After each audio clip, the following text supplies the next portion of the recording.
The Bengals take their fourth shot at getting win number 1 in 2024. Mike Petraglia inside Bank of America Stadium in downtown Charlotte. Today, the Bengals 0-3 take on the 1-2 Carolina Panthers. The Panthers, behind Andy Dalton, came through with their first victory of the year last week, beating the Las Vegas Raiders on the road. Andy Dalton was spectacular, 3 touchdowns, no interceptions, 315 yards passing on 26 of 39 passing on the day. Andy Dalton will be one of, obviously, the main storylines here this afternoon going up against his former team. Dalton is 2-1 lifetime against the Bengals, having beaten the Bengals when he was with the Dallas Cowboys in 2020 and with the Chicago Bears in 2021. Bengals got the best of him when he was in New Orleans back in 2022. So the Andy Dalton storyline, everybody knows about that. How about Nick Scott, that former Bengal? He is a starting free safety for the Panthers. Can the Bengals take advantage of Nick Scott and the Carolina secondary today? Bengals offense certainly wasn't the problem on Monday night in the 38-33 loss to the Washington Commanders. Joe Burrow was exceptional. He threw for over 300 yards, 324 yards to be exact, 3 touchdowns, no interceptions, and 2 of those touchdowns, of course, came on bombs to Jamar Chase, one of 41 yards in the first quarter.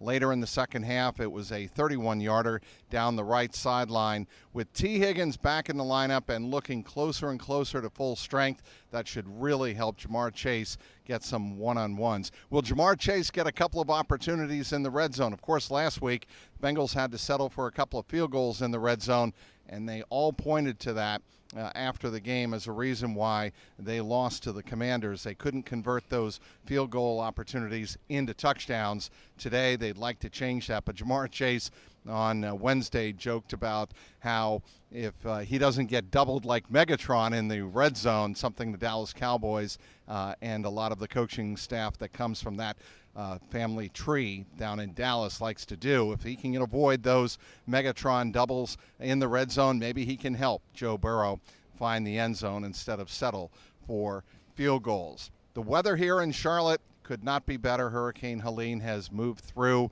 The people down here in the southeast certainly deserve a day like today. 79 degrees, sunshine, no chance of precipitation in the forecast. The wind should not be a factor, between 4 and 10 miles an hour. Again, it'll be a hot day here on the field turf inside Bank of America Stadium, so players will have to stay hydrated on this 29th day of September, but expect excellent weather here, and that could bode very well for both offenses in this game. Injuries, keep an eye on Sam Hubbard. He had his snaps limited in the fourth quarter of Monday night's loss to Washington. Cedric Johnson, the rookie out of Ole Miss, that defensive end, could come in and spell some depth for Sam Hubbard in this game. Will he even possibly start in this game? We'll have to wait and see when the lineups, when the defense takes the field, I should say, for the first time in this game against Andy Dalton. But Sam Hubbard is battling through his hamstring injury, and certainly the Bengals want him on the field, but not if he's a detriment to the defense. So that is something Lou Anarumo, Zach Taylor, and company will have to keep a very close eye on this afternoon.